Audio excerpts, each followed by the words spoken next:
एक सवाल ये उठता है कि रूलिंग पार्टी के विधायक के बेटे होने के बाद भी आपको आंदोलन क्यों करना पड़ रहा है? देखिए, आंदोलन जिस तरह से पब्लिक लोग भूल चुके हैं या हम लोग को अगर कोई नेताओं से मदद चाहिए या तो जो मेरा हक है वो हक मांगने के लिए वो खुद भी उनको पूरा कर सकता है, वो चीज़ भूल चुका है। जैसे कि मान के चलिए उनको लगता है जो नेता चाहेगा वही चीज़ होगा। तो 9 तारीख को जो आंदोलन होने वाला है तो ये किसके खिलाफ है? ये है आपका सिस्टम के खिलाफ है, ये ऑफिसर्स के खिलाफ है। हमारा पूरा बिहार लगभग गंगा नदी के या और नदी के कटाव की वजह से परेशान है, और जब बाढ़ आती है बिहार में लगभग जो काम होता है 20 साल हम लोग और पीछे चले जाते हैं। तो सॉल्यूशन क्या है इसका? वो भी सॉल्यूशन हो सकता है, लेकिन वही कर सकता है जिसके अंदर दम है। हम तो मानते हैं जो मुख्यमंत्री के अंदर दम है। अब जैसे मैं चेक कर रहा था, आपके सांसद जो हैं वो हैं अजय कुमार मंडल, आपके पिताजी की पार्टी के हैं। तो मेरा सवाल ये उठता है, क्या वो इस मुद्दे को लेकर सीरियस हैं? एक सवाल ये है कि आपके पिताजी 4 बार से विधायक हैं, 5वीं बार इलेक्शन में जाने वाले हैं। तो आप बताइए कि जैसे आप उनके सुपुत्र हैं, तो स्वास्थ्य, शिक्षा, रोजगार पर आपके जो क्षेत्र है, पिताजी का क्षेत्र, उस पर कितना काम हुआ है? पैसे बंटते हैं, पैसे देकर वोट खरीदे जाते हैं, दारू के पौवे देकर वोट खरीदे जाते हैं। कि आपको आगे चलकर एक बड़ा नेता बनना है, इसलिए आज आप समाज की बात कर रहे हैं और आगे चलकर आप भी और नेताओं के जैसे हो जाएंगे। नमस्कार दोस्तों, आज हम आपके सामने लेकर आए हैं अपना चौथा पॉडकास्ट, और इस पॉडकास्ट के अंदर हम आज आपको लेकर जाएंगे ऐसी जगह जहां पर आज भी 21वीं सदी में बाढ़ आने की वजह से वहां के लोग 1-1.5 महीने तक प्रभावित रहते हैं। अपने घर छोड़कर उन्हें जाना पड़ता है या फिर छतों पर रहना पड़ता है। वैसे हम बड़ी बड़ी बातें करते हैं कि हम विश्व गुरु हैं, पर रियलिटी बिल्कुल अलग है जो हमें देखने को मिलती है बिहार में। इस पूरे मामले को जानने के लिए आज हमने आमंत्रित किया है आशीष मंडल को, जो वर्तमान में रूलिंग पार्टी के विधायक हैं। उनके बेटे को हमने आमंत्रित किया है, पर उससे पहले आप सब अगर इस चैनल पर नए हैं तो हमारे चैनल को सब्सक्राइब करो, क्योंकि आपके सब्सक्राइब करने से हमें और हमारी टीम को मोटिवेशन मिलती है। नमस्कार आशीष भैया, कैसे हैं आप? एकदम बढ़िया। नमस्कार भैया, मैं भी बढ़िया। आप बताइए, आप कैसे हैं? आपका स्वागत है हमारे चैनल पर, और ये आपके जो जमीनी स्तर पर जो कार्य हैं उसके ऊपर भी होगा, और जो आप वर्तमान में समाज के लिए कार्य कर रहे हैं उसके ऊपर पूरी बात करेंगे हम। एक सवाल ये उठता है कि रूलिंग पार्टी के विधायक के बेटे होने के बाद भी आपको आंदोलन क्यों करना पड़ रहा है? देखिए, आंदोलन जिस तरह से पब्लिक लोग भूल चुके हैं या हम लोग को अगर कोई नेताओं से मदद चाहिए या तो जो मेरा हक है वो हक मांगने के लिए वो खुद भी उनको पूरा कर सकता है, वो चीज़ भूल चुका है। जैसे कि मान के चलिए उनको लगता है जो नेता चाहेगा वही चीज़ होगा, लेकिन पब्लिक अगर आंदोलन करने सीख जाए, जिस तरह से पहले आंदोलन करके अपना काम करवाते थे, वो चीज़ उनको रिकॉल करवाने के लिए आंदोलन की जाए। और बात बाकी रहा हमारी बात, हम उसमें इसलिए एक्टिव हैं क्योंकि हम नहीं चाहते हैं कि अपने पिताजी के आशीर्वाद या उन्हीं का नाम ले करके काम कराएं। हम चाहते हैं खुद अपना पहचान बनाएं और हम सीख करके आगे जाए, ताकि सेवा में कहीं पीछे ना रह जाए। जी, अब ये आंदोलन जो आप कर रहे हैं 9 तारीख को, मैं अगर गलत नहीं हूं तो 9 तारीख को जो आंदोलन होने वाला है तो ये किसके खिलाफ है? क्योंकि पार्टी तो आपकी है। ये है आपका सिस्टम के खिलाफ है, ये ऑफिसर्स के खिलाफ है। यहाँ के वर्तमान जो टीएम साहब हैं उन्होंने एक पत्र दिया था लगभग 45 घर वालों को, जिसमें स्पष्ट रूप में लिखा हुआ था कि 1,20,000 रुपये मुआवजा मिलेगा, साथ में घर भी मिलेगा और ज़मीन भी मिलेगा। तो अभी उन लोग को 1 साल के बाद जब हम क्वेश्चन पूछे, जब आवेदन के तहत पूछा गया उनसे कि कब मिलेगा इनको, तो डायरेक्ट उनका जवाब था कि पैसा नहीं मिलेगा, 1,20,000 रुपया नहीं मिलेगा। अब आप मान के चलिए, पक्का घर, एक घर बनाने में क्या हालत होता है वो सबको मालूम है, और किसान और मजदूर लोग का घर जब नदी के कटाव से जब खत्म हो गया तो उनके ऊपर क्या बीता होगा। इन्होंने झूठा वादा किया और लिखित है, उसमें डीएम साहब का सिग्नेचर है, सब कुछ है। ये चीज़ आपको पहले कह देना चाहिए था, ये चीज़ आप क्यों गुमराह करके रखे?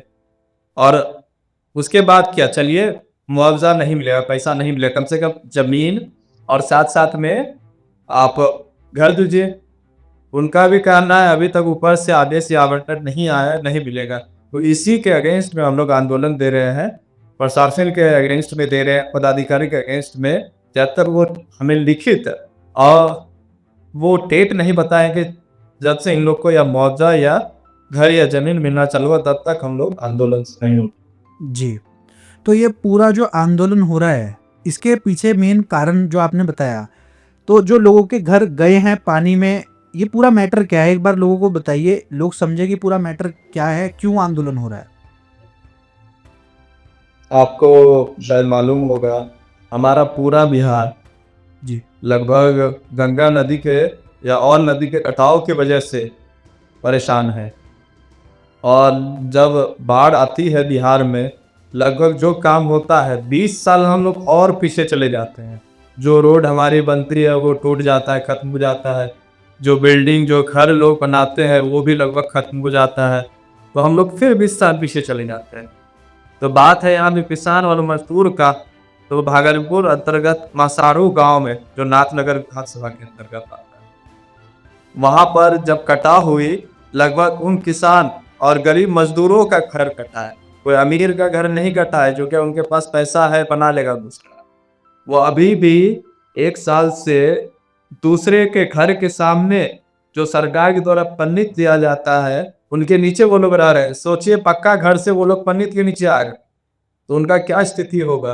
तो वही उन्हीं के मुआवजा जो दिया गया, सरकारी द्वारा लिखित दिया गया है, उसी के लिए हम लोग आंदोलन कर रहे हैं, ताकि उन लोग को मुआवजा मिले, उनका हक मिले, और कुछ नहीं। और ये हक वो खुद कैसे छीन सकता है, उसको रिकॉल करने के लिए आंदोलन। जी, अब एक सवाल और उठता है, कितने जिले और कितने गांव प्रभावित है ये जो बाढ़ आती है, और ये हर साल आती है या फिर सीजनल है, जैसे 2 साल बाद या 3 साल बाद, या हर साल बाढ़ आती है, और कितने जिले प्रभावित होते हैं, कितने गांव हैं।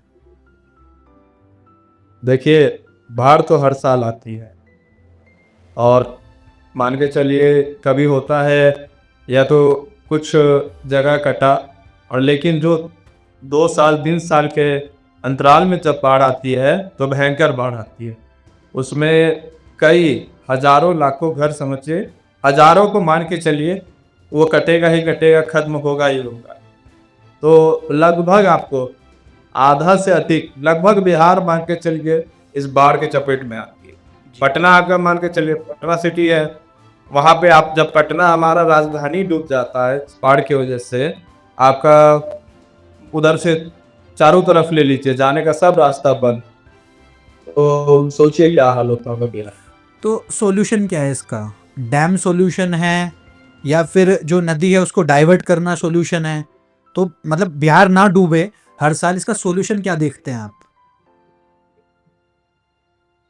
इसका हम लोग यही सॉल्यूशन देखते हैं कि मान के चलिए उस टाइप से हम लोग को व्यवस्था करना चाहिए, उस टाइप से लोग को पहले से उनके लिए एक परमानेंट सॉल्यूशन बनाना चाहिए, ताकि हम लोग जानते हैं वहाँ घर कटेगा, उन लोग अस्थायी रूप से दूसरे जगह हम लोग को शिफ्ट कर देना चाहिए। क्यों बार बार वहीं कटने की जगह पे हम लोग को घर बनवाना है। वहाँ पे कुछ और चीज़ हम लोग कर सकते हैं।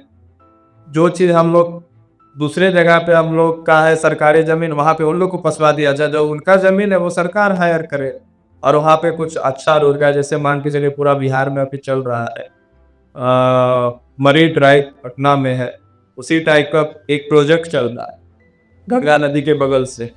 तो वो प्रोजेक्ट और साथ में और भी कई चीज़ें हैं जो सरकार कर सकती है, लेकिन यही चीज़ है, अगर आप जान रहे हैं कि वो कटने वाला है तो उसको हम लोग सेफली कहीं और बसाएं। जी, तो मतलब ये डैम जो सॉल्यूशन है, जो मैं कह रहा हूँ कि एक डैम क्रिएट हो कि वो पूरी नदी को कवर कर ले, या फिर डाइवर्ट कर दी जाए, वो एक सॉल्यूशन नहीं हो सकता है।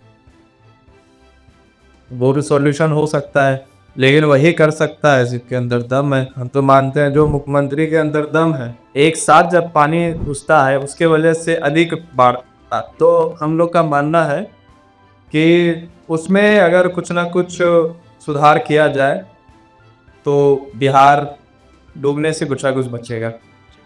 हम लोग चाहते हैं क्यों ही सारा कुछ अपने ऊपर ही ले, सब मिल बांट के अगर काम करेंगे, मिल बांट के रहेगा, तो बेहतर बचेंगे हम लोग भी और आप लोग। जी। अब जैसे मैं चेक कर रहा था, आपके सांसद जो हैं वो हैं अजय कुमार मंडल, मेरे ख्याल से आपके पिताजी की पार्टी के हैं। जी। मेरा सवाल ये उठता है, क्या वो इस मुद्दे को लेकर सीरियस हैं कि उन्होंने दिल्ली में जाकर कुछ करा हो, कुछ ये मुद्दे को उठाया हो? देखिए, बात तो ये है कि ना यहाँ के सांसद अभी तक ये बात को उठाए हैं।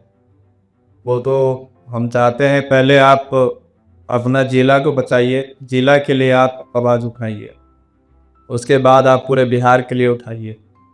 जब आप जिला के लिए काम कर ही नहीं पा रहे हैं, मसाड़ू जो है उनके घर से लगभग 5 किलोमीटर का डिस्टेंस है सांसद महोदय के घर से, और हमें नहीं लगता 1 से 2 बार गए होंगे जब बाढ़ आई होगी, उसके बाद आज तक गए ही नहीं वहाँ पे। यही समस्या है कि जब तक लोग जागरूक नहीं होंगे तब तक उनका काम भी नहीं होगा। जी। तो जो बिहार की पॉलिटिक्स है, ये कोर मुद्दे बहुत सारे हो जाते हैं, कास्ट पॉलिटिक्स होती है, तो ये जो बाढ़ की पॉलिटिक्स क्यों नहीं होती बिहार में? बाढ़ मेन मुद्दा क्यों नहीं बनता जब हर साल बाढ़ आ रही है, हर साल लोगों के घर छूट रहे हैं, लोगों के घर उन्हें छोड़ने को मादा होना पड़ रहा है या फिर छतों पर रहना पड़ रहा है, जैसी मैंने ग्राउंड रिपोर्ट्स देखी। तो इसमें जो मेन कोर मुद्दा है, अनेकों मुद्दे राजनीति में हो जाते हैं कि भाई हर 5 साल बाद हम इस मुद्दे पे चुनाव देंगे, हम इस मुद्दे पे वोट देंगे, हमारी जात का है हम इस पे देंगे। कास्ट पॉलिटिक्स एक बहुत बड़ा टाइटल है बिहार को जो लगता है। तो ये एक मुद्दा क्यों नहीं बनता कि लोग बाढ़ पे वोट दें? कोई नेता कहे कि मैं अगर आऊंगा तो मैं आपकी ये बाढ़ की समस्या को दूर करूंगा। क्योंकि हमें नहीं लगता कोई नेताओं को उसका सॉल्यूशन पता होगा। बस नेता अपने जाति के नाम पर और छोटे मोटे काम के नाम पे बस वोट बटोर लेते हैं और पब्लिक को बेवकूफ़ बना देते हैं। जो दरअसल बात है, पहले हम लोग को पब्लिक को याद दिलाना होगा ये तकलीफ में आप जी रहे और इसका सॉल्यूशन हम ला कर के देंगे, बस आपका साथ चाहिए। तो वो होता है असली तरीका किसी चीज़ का सॉल्यूशन करने के लिए।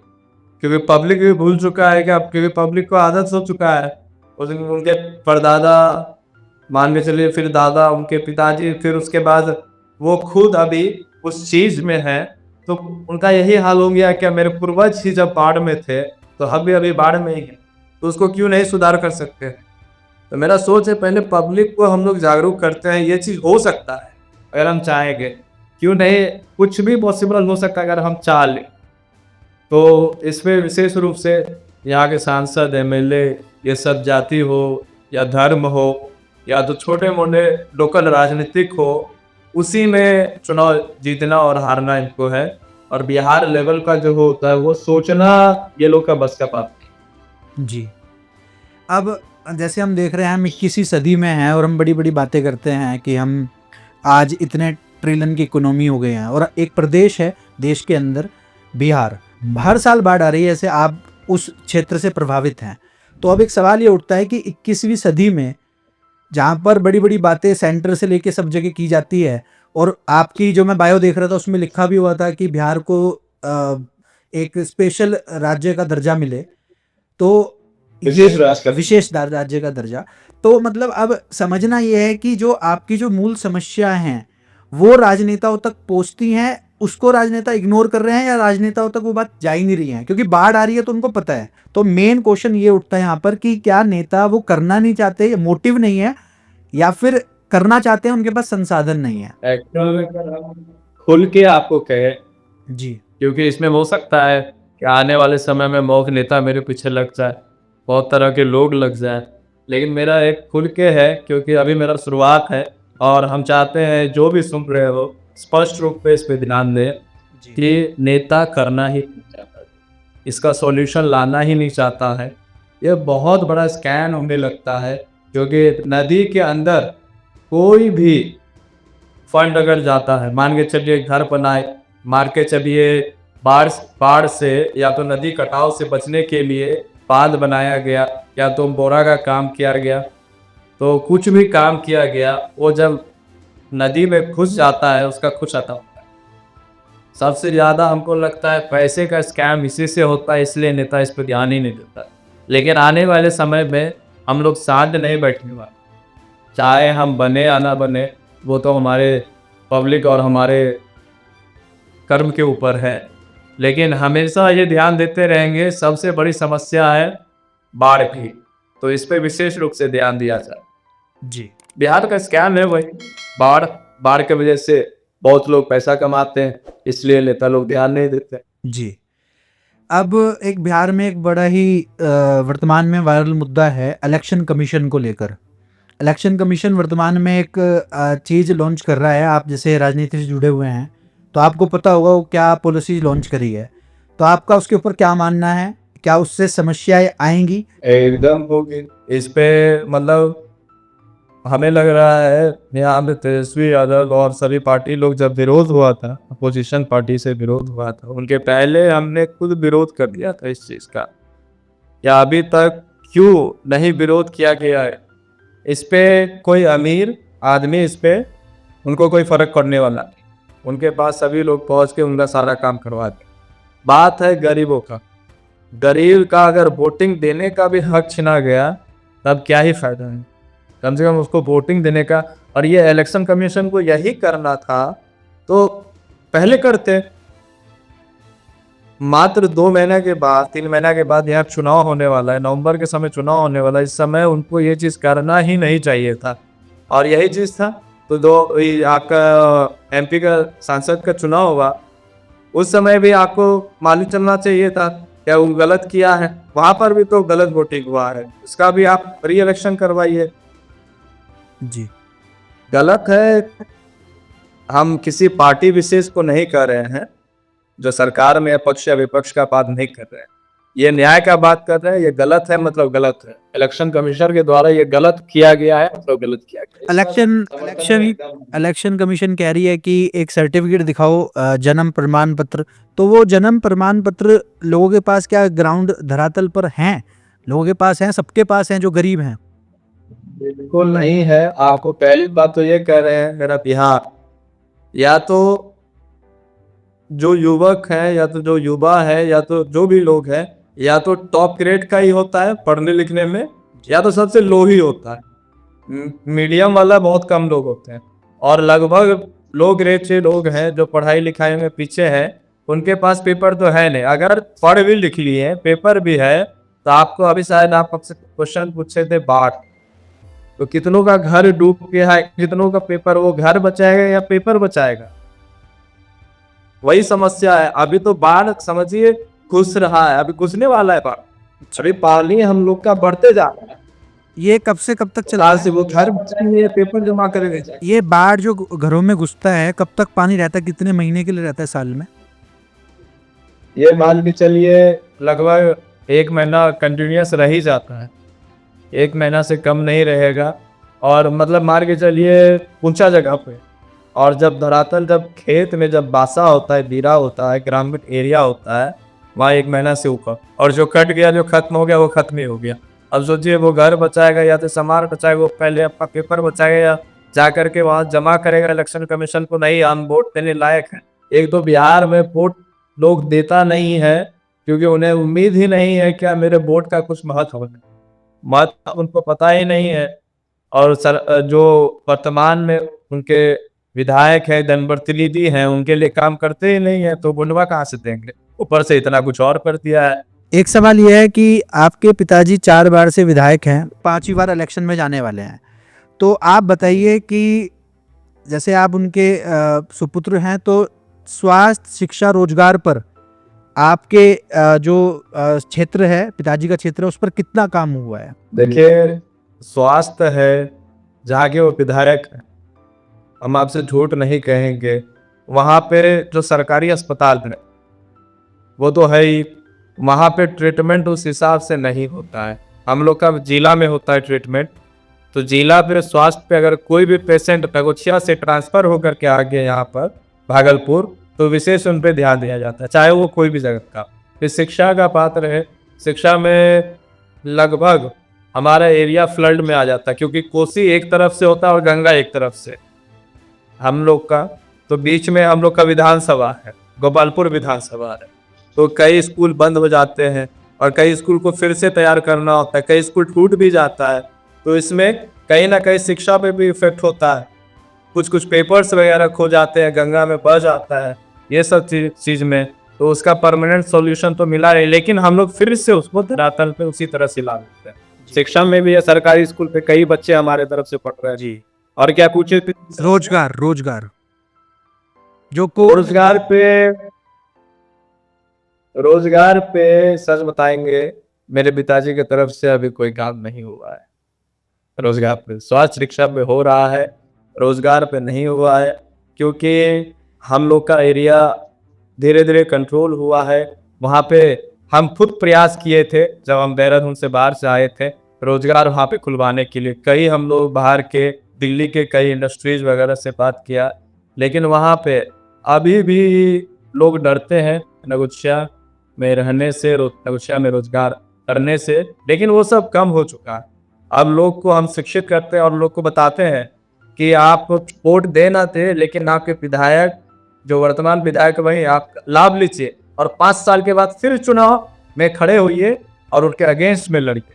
अगर आप जीत जाते हैं तो आप मेरे भी विधायक रहिएगा, सभी ग्रामीण वासियों का विधायक रहिएगा। इस तरह से समझाते हैं कि गोली गट्टा ये सब दूर करिए और जो आप लोग कमीशन लेते हैं ये सब मत लीजिए। अगर कहीं ना कहीं आपको सरकारी कॉन्ट्रैक्ट ये सब करना है तो वो सब काम दिलवा दो जी। तो रोजगार पे मेरा विशेष ध्यान रहेगा कि अगले बार जो मेरे पिताजी जीतेंगे, चाहे वो गोपालपुर हो चाहे नाथनगर हो, गोपालपुर में मकई का ज़्यादा उपज होता है, तो हम लोग सोचेंगे उसका फैक्ट्री मैन्युफैक्चरिंग जो मकई से होता है वो सेटअप लगाने का, और उसके बाद नाथनगर की तरफ हम लोग चाहेंगे कि वहाँ भी फैक्ट्रीज वगैरह जो संसाधन होता है, ताकि लोग सब यहाँ से जाए नहीं, यहीं पे रहे और यहीं पे अपना पानी देते जी।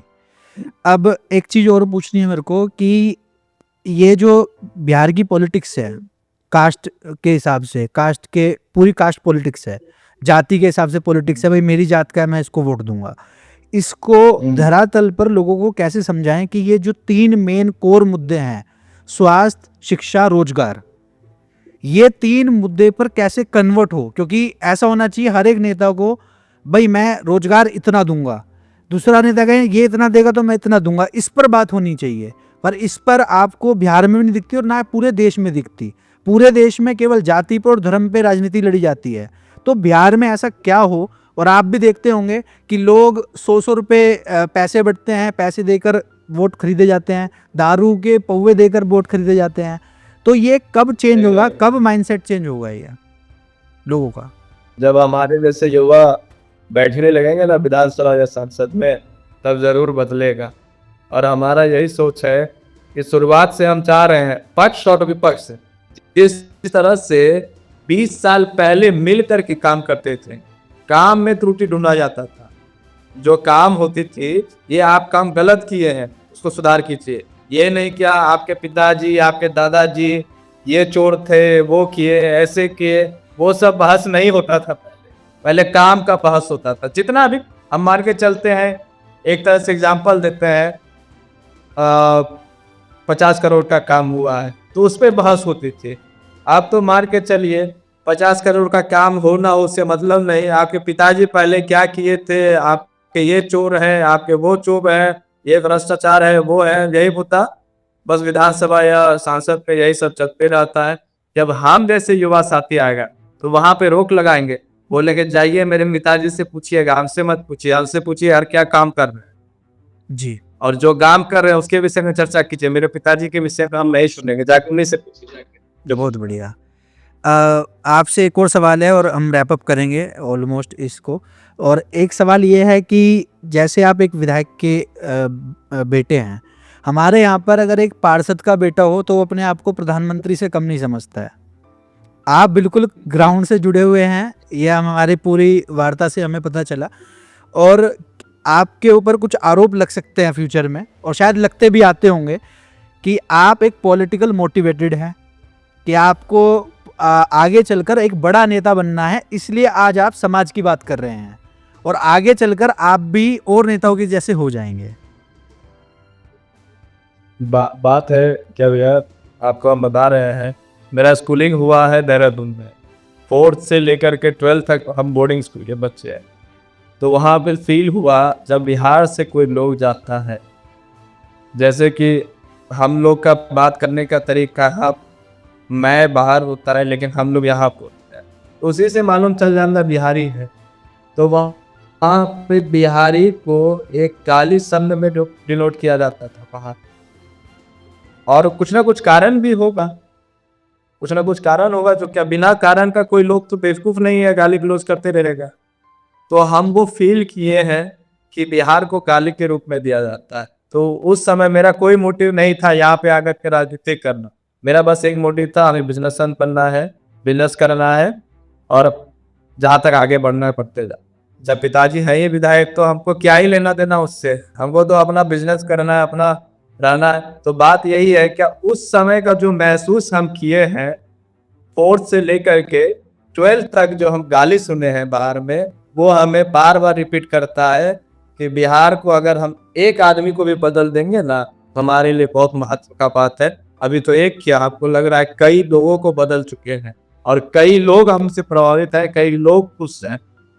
जी यही सोच के हम आगे बढ़ेंगे। जी, आपने ऐसे बात करी कि आप बाहर रह कर आए थे। एक अभी वायरल मुद्दा है लैंग्वेज वॉर को लेकर, लैंग्वेज जो ये भेदभाव हो रहा है। जैसे बिहार के बहुत सारे युवा महाराष्ट्र में अनेकों जगह जा रहे हैं और उनके साथ वहाँ पर लैंग्वेज को लेकर और जैसे भाषा को लेकर भी, और जैसे बिहार से आए हैं तो बिहारी मतलब कुछ अलग टोन में उनके साथ भेदभाव हो रहा है। बिहारी बोला जाता है, बिहारी बोला जाता है, जाति धर्म कुछ नहीं बोला जाता है, कौन से जात के हो, कौन से धर्म के हो, बस बिहारी। बस बिहार।